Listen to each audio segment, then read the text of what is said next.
El Señor esté con ustedes. Y con tu espíritu. Lectura del Santo Evangelio según San Juan. Gloria a ti, Señor. En aquel tiempo dijo Jesús a sus discípulos: que no tiemble vuestro corazón, creed en Dios y creed también en mí.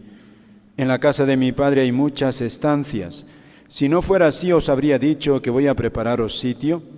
Cuando vaya y os prepare sitio, volveré y os llevaré conmigo, para que donde estoy yo, estéis también vosotros. Ya donde yo voy, ya sabéis el camino. Tomás le dice: Señor, no sabemos a dónde vas, ¿cómo podemos saber el camino? Jesús le responde: Yo soy el camino y la verdad y la vida. Nadie va al Padre sino por mí.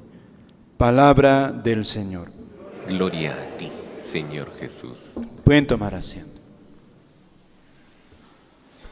Amados hermanos, en nuestro Señor Jesucristo y María Santísima, nuestra Madre, hoy día estamos pidiendo al Señor por nuestros difuntos, por nuestros hermanos que han fallecido con la esperanza de la vida eterna. Y este día, precisamente para nosotros, nuevamente nos viene como una invitación a meditar en la grandeza de la vocación del hombre. Todo ser humano, queridos hermanos, todo ser humano, incluso el que no cree, de alguna manera en su corazón tiene un deseo de vida eterna, porque a nadie cuando uno está en sus cabales, a nadie se le ocurre quitarse la vida, a nadie. Naturalmente todos amamos el vivir y el vivir bien. Todos queremos vivir, hay como un anhelo de vivir para siempre. Y eso es como un chispazo para ver cómo Dios nos ha hecho eternos. Es decir, la muerte para nosotros es algo violento. Es algo como que no lo queremos. Nadie quiere que se acabe su vida. Incluso una persona que puede estar mal de salud o una persona anciana, acabar la vida le cuesta mucho. Por eso, esta, digamos, como pequeña centella que ilumina a todo hombre, para nosotros ya es una primera luz de parte de Dios para decirnos que nosotros no hemos nacido para morir. Y entonces, en nuestra ayuda viene la fe de la Iglesia, aquella promesa de Jesús al ladrón en la cruz: hoy estarás conmigo en el paraíso.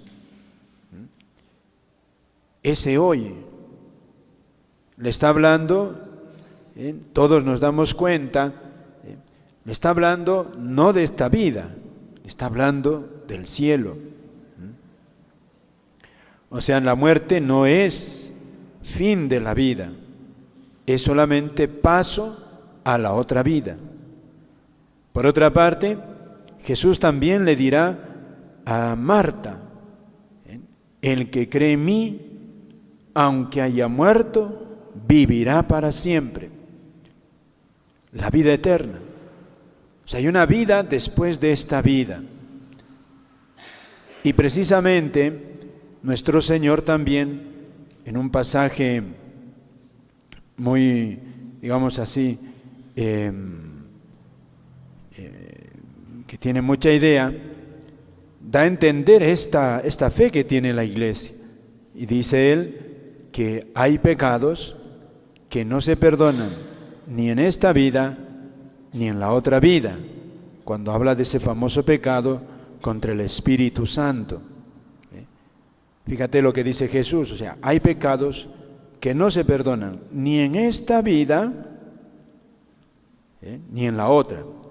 Es decir, algunos pecados Dios no puede perdonarlos ni en esta vida ni en la otra. Sobre todo se refiere, ese pecado es el pecado contra el Espíritu Santo. Pero no va al caso esto. Lo que dice Jesús es que hay algunos pecados que no se perdonan ni acá ni en la otra vida. Entonces nuestra observación, la Iglesia observa esto y dice, entonces si hay algunos que no se perdonan acá ni allá, entonces hay algunos otros que sí se perdonan aquí o en la otra vida. Es un razonamiento lógico, porque no dice Jesús que en la otra vida no hay perdón.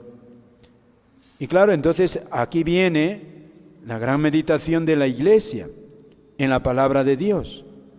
Cuando ya el libro de los Macabeos también nos dice que los Macabeos ofrecían sacrificios, reparación por algunos pecados que habían cometido sus hermanos, esperando conseguir el perdón de esos pecados. Es la doctrina del purgatorio, es doctrina de la Iglesia, es fe de la Iglesia, porque también todos sabemos, queridos hermanos, y eso por sentido común también nos viene muy encajado, y es que no todos, todos los pecados no tienen la misma gravedad. No. El pecado en sí ofende a Dios, cualquiera que sea el pecado. Una mentirita hiere a Dios como un adulterio, porque ambos son pecado,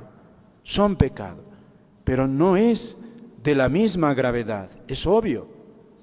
Una persona que procura ser buen cristiano y quizá tiene debilidades y a veces miente, tiene mal genio a veces, se deja llevar quizá a veces de la desgana y la pereza.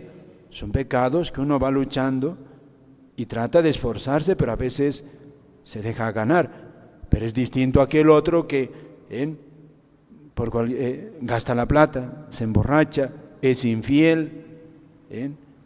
Por ejemplo, pecados así, que aquel que ni pisa iglesia para nada, son pecados graves. No es lo mismo y no sería justo que Dios trate a estos dos tipos de personas de la misma manera. No nos cabe a nosotros. Y no sería digno de Dios que a uno que se ha esforzado sinceramente le trate igual que a otro que le ha importado un bledo la ley de Dios en la práctica. No sería justo. Entonces, todas estas razones y otras más nos ayudan a entender esto, que hay, después de esta vida, un lugar de purificación, que la Iglesia ha llamado purgatorio, y es digna de la misericordia de Dios, porque evidentemente, como les acabo de decir, no sería justo que Dios trate de la misma manera a un pecador empedernido, que en última instancia se perdona, se arrepiente, y a otro que se ha esforzado y quizá ha tenido algunas faltas pequeñas. Esto para que veamos, queridos hermanos, lo que dice también la Sagrada Escritura, que en el cielo no entra nada impuro, todo se purifica, todo tiene que entrar puro, nada entra impuro al cielo, el pecado no puede entrar. Dicen los santos, los místicos, que el purgatorio es un lugar en donde se sufre terrible, lo mismo que en el infierno, con esta gran diferencia. Los que están en el purgatorio sufren lo mismo que en el infierno. La gran diferencia es que los que sufren en el purgatorio son felices, porque tienen esperanza cierta de que un día van a librarse de ese sufrimiento. Lo mismo que el náufrago ve las playas del mar. Ha naufragado y sujetado ya a un botecito, ve la playa del mar. Entonces rema con esperanza, con alegría. Está cansadísimo, pero rema con alegría, porque sabe que eso se le va a acabar, se le va a acabar toda esa zozobra que ha tenido. Así están las almas en el purgatorio. Saben que un día van a salir de ahí y además tienen otra conciencia.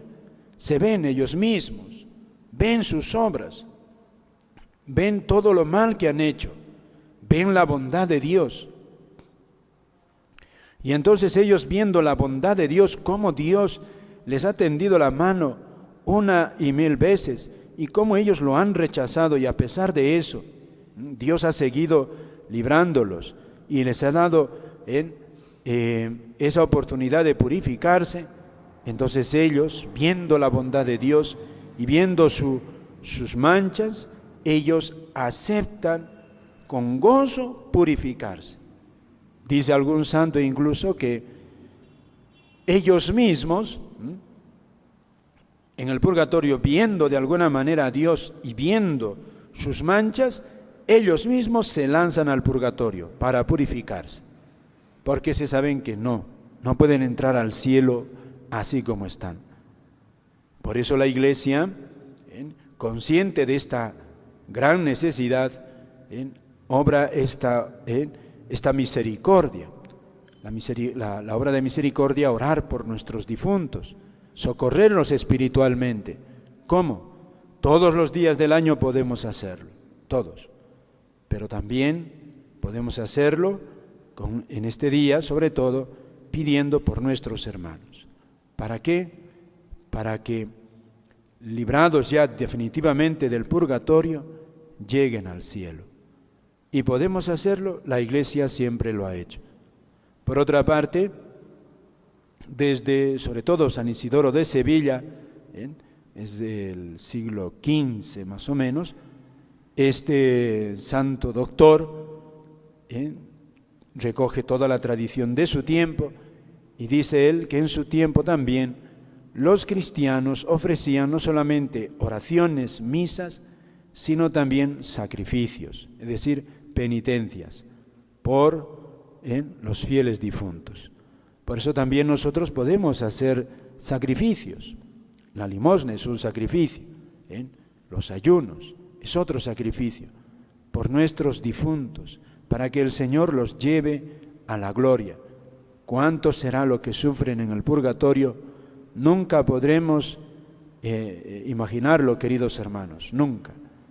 Por eso nosotros debemos pedir al Señor, con la ayuda de la Virgen y también con la ayuda de la Iglesia que nos da las indulgencias, debemos pedirle que en esta vida nosotros pasemos nuestro purgatorio, porque esa es la meta del cristiano.